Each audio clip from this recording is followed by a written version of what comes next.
Well, good morning, everybody, and welcome back once again to Transwest Truck Trailer RV. I'm Mark Love, and today I'm going to be showing you a brand new Winnebago EKKO. This is a 2025 23B model. That means it's on the Sprinter chassis with the new 4-cylinder engine. And I love this selenite. They've got a solid gray color. I think it's a great look with the custom wheels. Let's just go ahead and start out over here. First of all, before I open the hood, one of the things I like that Winnebago does is their heavy duty running boards. They're permanently mounted. They don't go in and out, but they're sturdy. They give you a couple of tie down places here for pet leashes, to lock up a mountain bike, something like that, but very heavy duty. As we come along to the front here, one thing about this new chassis, this is the 2024 Sprinter. It's got the 4-cylinder diesel engine in it. Now, they went from a 6 to a 4-cylinder. This engine's actually 30 pounds lighter, but the horsepower went from 188 up to 208, and this now has 332 foot-pounds of torque. And you can see there's not a lot of wasted space. You know, there's not that big of an engine. Easy to get to coolant, your def, all your fluids. On this side, you've got a terminal here. If you do need to jump your coach, you can hook up right there, and we've got a negative post over here on the chassis. Have our brake fluid, our windshield washer fluid, oil fill, everything really easy to access. And one thing that I've noticed about this newer Sprinter chassis, it does sit a little bit taller. So, you know, the old ones used to be 2 or 3 inches lower. It's an all-wheel drive now instead of a 4-wheel drive, and it actually gives you a little bit better clearance. Let's walk down the driver's side. First of all, a couple of things I'll point out right here at the door. Again, one of those nice heavy-duty steps there. You got your tie-downs on it. I like the way Mercedes hides their fuel fill. If you don't know where that is, you know, we've had people call us after they bought this and at the gas station for the first time trying to figure out how to get in here. You do have electric seats too, and they've got a memory setting there for you. Very comfortable. I've always liked driving the Sprinters. They're ergonomically very well designed. Now, let's move back here. In the first compartment, you notice we've got our lithium battery, and there's 2 options. A standard is a single 320 amp hour lithium battery with a generator. If you get the lithium upgrade, this is actually 640 amp hours, and it's in a single battery. If you order it this way from Winnebago, they eliminate the generator. Now, you could potentially order the standard with one 320 battery, the generator, and there's enough room to put another 320 in here, but that would have to be done aftermarket. They won't do that at the factory. So with this 640 amp hour lithium battery, they also put 3 solar panels up on the roof. I think you can see one right here. There's 2 215 watt panels and then a 100 watt, so 530 total watts of solar to help keep your lithium batteries charged. Of course, whenever you're driving, there is a second alternator dedicated to just charging this battery. So if you like to dry camp, get out in the woods and be off the grid, you've got great potential here to stay out a long time without running out of any power. Another thing that you don't see in a lot of places, Winnebago uses resettable fuses in a few places here. So your fuses, if it pops, you just have to come back here, manually reset it. You're not digging through a box to find the right amperage and plug it in. Okay, now this compartment, actually that's like a macerator pump. It's for our shower, sink, toilet in the bathroom to pump it into the gray tank. You do have 50 gallons of fresh water, 51 gallons of gray tank. However, there's no black tank. We have the canister toilet for that. This is a 5-gallon canister toilet. You can pull it out, hook a hose up here, go dump it at an outhouse or a dump station or something like that. And These are a standard Thetford cassette. You can order a second one. I know people that are camping out in the woods for a long time, they might carry a backup with it. So when this gets full, you've got another one that you can use before you have to find a dump station. And then in this compartment, generally, this is where you'd see your generator, but there's no generator in this, so they give you a little bit extra storage down there. Okay, and before I talk about the awning, let's show you the rest of what we've got back here. This is our water compartment, and Winnebago does a great job with it. You do have an outside shower. You can plug in right there, have hot and cold water. You have a manual fill and a tank fill, a power fill. If you're hooked up to city water right here, you can power fill that 50-gallon fresh water tank. And when it comes time to winterize it, you can see they've got everything labeled for you. Makes it very easy. Right here is your winterization hose. Tells you which position to put the line in. When it's time to drain it, you've got your fresh tank drain and then a couple of low point drains right there. And you can see your gray water valve, it's actually in an enclosed heated area. Now this little port right here is coming from our Truma AquaGo, which provides the heat. And you can direct heat in here, or you can close it off and direct more of it into the coach. These are one of the units that are truly designed as a all season. You can use it in the winter in very cold temperatures and not have to worry about freeze ups. And when we get over to the propane, I'll talk about that a little more. And then this is just access to our back storage compartment. You can see how much room you've got there. There are some tie downs throughout on all four corners.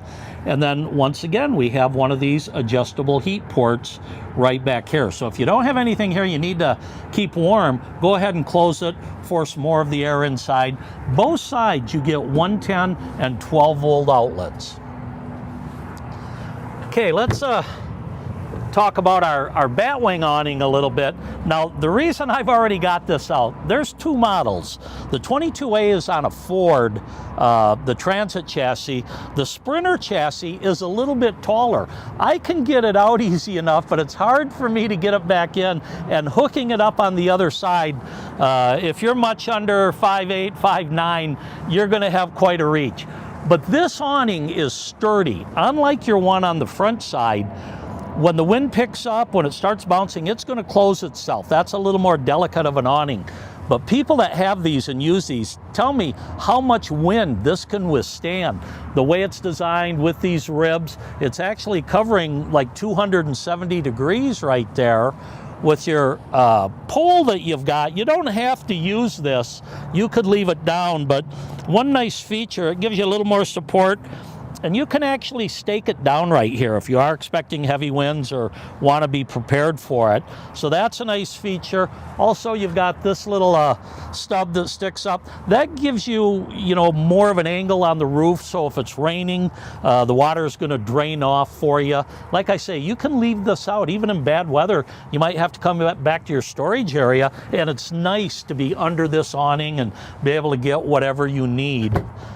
So at the end, I may attempt to put it away, but like I say, if you're a little bit taller than me, it's easier on the Sprinter. Otherwise, on the Ford, I don't have any problem. Okay, we move around to the back of the coach. First of all, let me point out that this has 5,000 pounds of towing. So you've got your 2-inch receiver right there, 500 pounds of pin weight, 7-way plug right here. And this GVW on this is like 11,030 pounds. And that still leaves you 700 or 800 pounds of cargo capacity once you have your passengers and your fuel and water on board. So that's pretty good. Has a ladder, which is nice if you want to maybe carry some kayaks or sailboards or something. You can put racks on the roof and access it very easily. Another thing you might notice, we've got sensors on all four corners. This is a new 24 Mercedes chassis. So it has blind spot monitoring, lane assist, active brake assist, adaptive cruise control. You've got all the safety enhancements that the newest Mercedes have on this coach. Okay, let's take another look here at our storage area.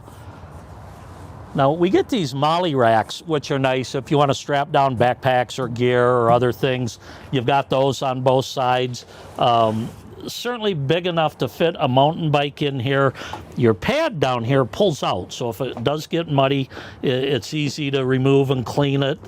And you can see they give you a lot of these O-rings that clip into these tracks for tie down. And again, we've got a 12-volt outlet and a 110 outlet right here. We've got it on both sides. This is a huge storage area. It can be heated, and look how thick these doors are. It's very well insulated. When they talk about this being one of the true four-season coaches, they really mean it. That brings me to my next point. This has got a propane water heater. It's a Truma system, the EKKO, and it runs off your 20-pound propane bottles. So the beauty of this is you can exchange them just about anywhere. Carry an extra bottle or two if you know you're going to be, out in the winter for a week or more. It's easy to carry these bottles. You've got the automatic crossover system. Basically, if you open both tanks, whichever tank this lever is pointing to, if there's propane in there, that'll be green. When it runs out, it'll turn red, but you're automatically pulling from the other side. All you would do is switch this over, shut this one off, then you can take it out and go fill it or replace it with your bottle. Now, I heard a little stat about how efficient the heater is and how much propane it uses. These two 20-pound bottles, it works out to about 9.5 gallons total. So you've got a little over 4.5 gallons in each bottle. At 0 degrees, if you want to keep the temperature inside in that 67, 68 range, you're going to burn about a gallon of propane a day. So if we're not using it for cooking, not, heating our water for showers, if we're just using it to heat the coach, probably every 4 to 5 days, you're going to be replacing one of these bottles. As you, use your water heater a little more. I guess this one has the induction cook surface, but the other model's got a propane cooker. But, you might go through one of these in 3 days, 4 days, and that's an extreme temperature. So it is great if you're the type of guy that likes to go to the ski resort, park in the parking lot and spend the night there. You can stay warm, you have a toilet, you could even have running water if you want to. Most of the time, I recommend when it gets that cold, you go ahead and winterize it, and then just carry your water along. You can still use the refrigerator. You can still cook in there. There's a microwave. It'll keep you warm. Sometimes I worry a little bit about the water, but this is supposedly solid, down to single digits, even down to 0. So it really is one of those four-season coaches. Again, here is our EKKO. This is by Truma. So it is a propane system. It also has an electric element in there. You got to be careful putting this in and out, kind of lift it up and put it in those tabs where they go. Okay, over here we've got a couple more 110 outlets. Got a place to bring in maybe park cable and a 12-volt outlet. It's amazing, throughout this coach, inside and out, you have 12 volt, 110, USB, USB ports, a lot of connectivity. So on the 23B model, you don't have the option for the outside kitchen. The other one, the one on the Ford, the door is moved up here, you have a bigger compartment, and you can put an outside kitchen in it. But on this model, instead they give you 2 storage compartments right here, one on each side of the door. And then in this one, you can also look up there and see we've got our 2,000 watt inverter right there, and the master disconnect is over there on the right. So if you get inside, you can't get your microwave working or something, come out here and check that you've got your inverter turned on. Okay, and then this brings us to our passenger side awning, which is an electric wind censored or motion censored awning. So if it gets too bouncy, if the wind picks up, or if you get a lot of people in here moving around and rocking the coach, that'll actually trigger the sensor to shut this. Now, a good rule of thumb, if you're going out on a hike, don't leave your awning open, even though it's wind censored. I'd feel more comfortable leaving the Batwing awning than this one open. All right, let's go ahead and step inside and take a look at the floor plan. As we're going in here, I will point out this screen door, I mean, this is well built. It's gonna take one big dog to be able to run through this one, or, you know, kids coming up here and kicking it. So it's a really nice entry screen door. Why don't you go ahead and head up there first, and then I'll go back to the bedroom area. So once again, this is the EKKO 23B. It's 24 feet 6 inches bumper to bumper, which is about 1.5 feet longer than the Ford one. It changes the seating up front, but basically everything in the back is the same on both models. So let's go ahead and take a look back here. You know, I like having the twin singles. I think these are 76 inches long. And you can fill it in right here, as you can see with this. You got a cushion on the other side, and make it a queen bed if you want to sleep that way. But as you get older, it's a little bit easier getting in and out from the middle than crawling in over the end. There's plenty of storage back here. We've got compartments on both sides. We've got some nice reading lights here. And again, as you can see, 12 volt USB, USB-C, 110 outlets right here. There's also another one kind of over the foot of this bed, and it's got a cable fitting there. You can mount a TV right here. There is a backer, and a lot of people do that. It gives you a place to plug in and to hook up. Also, we do have the day-night shades here. If you pull these down from the bottom, you get the screen, or pull them from the top. I mean, if you pull them up from the bottom, you get your blackout shades. And these windows are a dual pane acrylic window with some really nice features. I like the fact that the way these open up, you know, if it's raining, you can get some airflow through here, not having to worry about it coming in. But let's say you're going for a hike on with your dog. If you close this in this little slot, you know, you've actually left a gap here.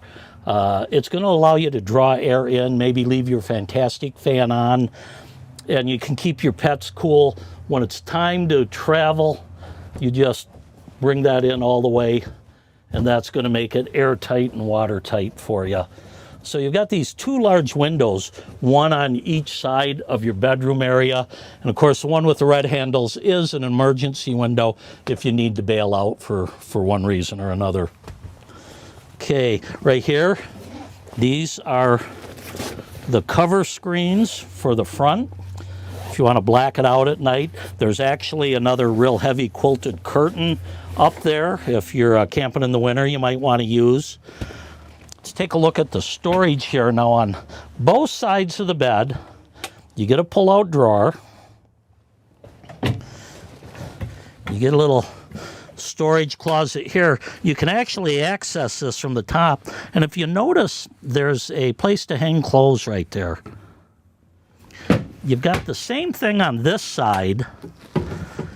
And what you're seeing at the bottom there under the microwave tray, that little panel that lifts up, that's where your water pump is. So it's very easy to access that water pump. And you got another storage drawer over here.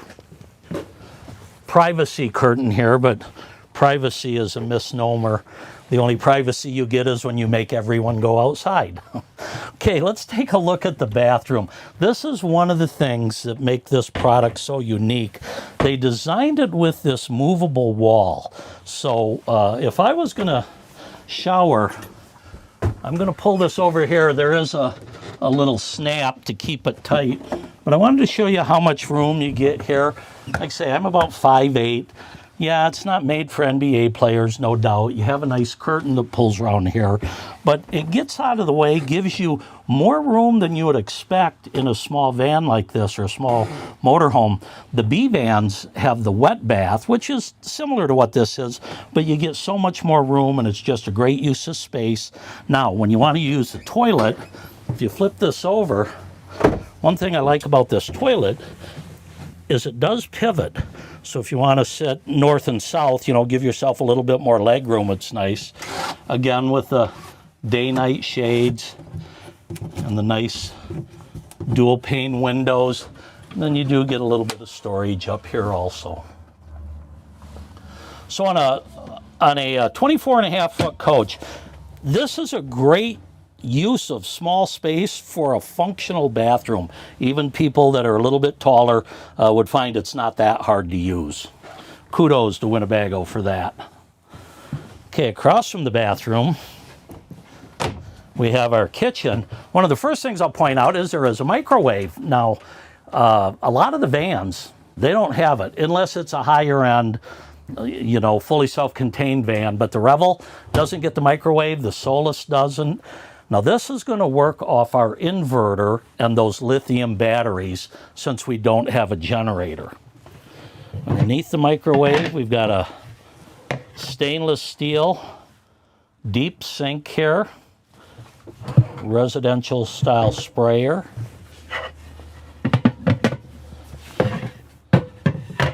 Nice covers. A little bit of storage over on this side. You've got your various remotes here. These are adjustable shelves. Underneath, you can see there's a little bit more storage. You do have your water filter right there. Right below, you see another one of our ports, our heat ports, with that little adjustment right there. We've got 3 nice full pull-out drawers. And here is our induction cooktop that can be plugged in right here. One nice feature they give you is a little extra bamboo cutting board. And if you want, you can set that up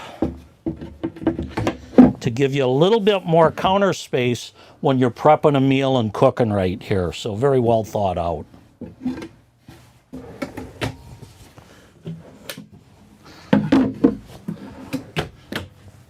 Okay, let's move over here to the refrigerator. Now this is a 12-volt refrigerator, and it's actually pretty good size for this type of a vehicle. You have a big separate freezer compartment up there.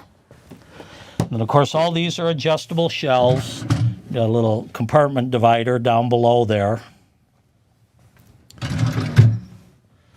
And again, these things are so efficient. They're not a big draw on your battery or on your electrical system. One thing I didn't mention as we walk by it, right here is our Truma control. You can see, you know, I can control my coach heat, my hot water, my fans, get into my diagnostics right here. But it's sort of an on-demand system. It's a heat exchanger, runs glycol through a loop. You have blowers at your heat vents that blow the warm air out, but it also provides your hot water. Now, as far as air conditioning goes, the other half of your climate, you would control that right over here. You also have some monitors if I want to, let's see, check my batteries, check my fresh and gray tank levels, do that right here. This is my Xantrax inverter, my Zamp solar charger. You can see we're at full charge right now on our batteries, 13.4 volts. You get a little bit more storage up here. And again, if you look in the back, you've got a place for 110 USBs throughout. Might maybe want to mount a Starlink or something. You've got a place right up there for your router. Okay, as we move forward up into the living area, we'll call it. First, let me show you the storage. There's all your Winnebago manuals. Well, we'll wait till we move to the other side. Let me talk about the seats right now. Now, this has got a seat belt, and you can see there's a child tether right there also. You have another seat belt across. But this is where it's different than the Ford, than the 22A. There's a few different ways you can set up this table. This is the standard way. As you're driving, somebody can maybe sit back here, you know, work on their laptop or something. But this actually is designed to drop down.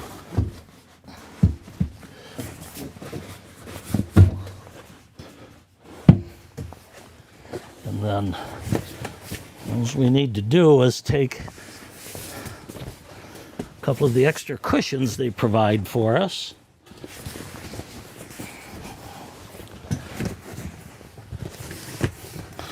And there, that was pretty fast and easy to set this up. So you've got opposing seating here. So if you do get 3 or 4 people, if the weather's bad and you come inside, both these front seats pivot around, you've got enough room for everybody right here.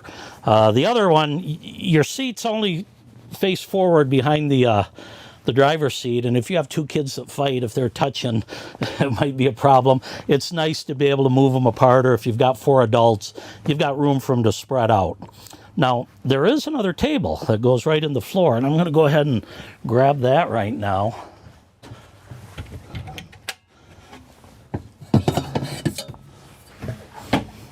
So there's our table leg.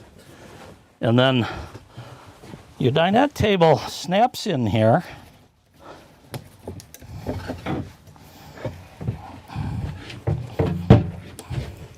So one of the things I do want to show you before I mount this is this mechanism right here.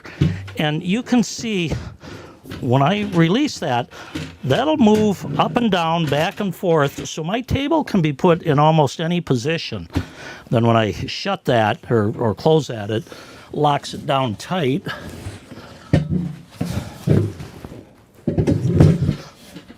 There we go. So let me release that again. So you can see if I'm sitting over here, a couple of people, and you need more room for your guests across, you can move this back and forth. Either way, you can turn it diagonally, maybe with your front seats. You're sitting here playing bridge or cards or whatever you do at night. It's just a very versatile table. And then the beauty of this system, let me get my table leg out. You can see you've got a couple of cleats right here. So this actually fits down in here. I guess it goes the other way. There we go. And it's somewhat of a jigsaw puzzle, but you take your cushions and your seat backs and you can make a bed right here. Probably a good size for a child. Might be a little tough, you know, for anybody much over 5 feet. I'm going to go ahead and put this back.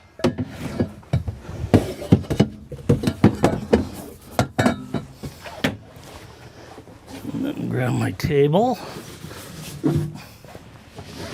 Got to find out where that little snap is. There it is.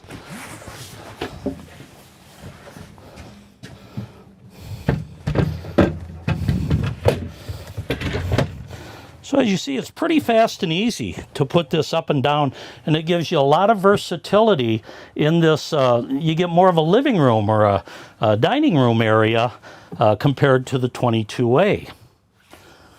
Okay, now again up front, got some more 12 volt 110 USB light switches right here. This one was opted in with the entertainment package. With your TV up here, you don't have to get that. You can leave that blank. This is the quilted cushion or whatever blanket that you can snap up along these snaps all the way. And again, this is part of the all-season package. This is what helps insulate the cab from the rest of the coach, so when it is down to 0, you can sleep comfortably. You know, you're not wasting your heat. Okay, and then we've got a little bit more storage over here, and you can see there's some cable outlets, some 110 outlets, 12 volt, all right in there. Another thing that I'll point out is there is the option for the pop top on both of the EKKOs. So if you want that pop-up, you're going to sacrifice your solar. You're going to end up with a 150 watt flexible panel instead of the 530 that's up there. But it pops up and there's enough room for 2 adults to sleep there. So you could potentially sleep 4 to 5 people in this coach. Okay, let's talk about the dash a little bit. So I'm going to go ahead and start this up. And again, I like the Mercedes, the ergonomics of it. It's easy to get comfortable. You do have, electric seats to set them wherever you want. You've got the Mercedes MBUX system. Let me see, get that started. I'm not going to go through the profiles and everything. You can see on my home screen, I can, it's touchscreen. I can mess with it right there. I can use my slider. That was my, let's get back here. There's my phone. If I want to get into navigation, right there it shows me where I am. You can also go, hey Mercedes, navigate me to Loveland, Colorado. And we're not set up for it right now. That will be programmed and we'll show you on your walkthrough. You do have XM radio on this, Apple CarPlay, Android Auto. You can get into your apps, get into your settings. You have Bluetooth in your phone right here. Adjust the volume on your radio and on your phone when you answer it. And then on the left side of the steering wheel, this little cursor here controls what we've got in front of us. So get back to my home screen. And again, I can get into navigation that way, radio. I can do a lot of the same things on the left side of the steering wheel as I can on the right, but it also gets me into all my settings. This is where I set my cruise control, my following distance. It is adaptive cruise control right here. You have the blind spot monitoring, the lane assist, the warning, departure warning. And when I say active brake assist, what that literally means is if somebody pulls in front of you and stops short and you're not paying attention, this chassis will stop you dead right away. So all of the safety features that the Mercedes have are built into this. Otherwise, it's a pretty easy dash to figure out. We don't need our AC on here. Temperature setting there. Fan over here. And like I say, these are all our radio controls right here. And I've driven these a lot, a long distance, back and forth from, Loveland to Grand Junction, about a 4.5 hour drive. And I could do it without pulling over. It's that comfortable. So once again, my name's Mark Love. And if you have questions on any of our EKKOs or any of our inventory, please reach out to me. You can contact me at 970-631-0083. Call or text me. And if you want to send an email, mlove@transwest.com is my email address. Let me know if you have any questions or how I can help out. Like always, folks, drive careful. Happy trails. We'll see you next week.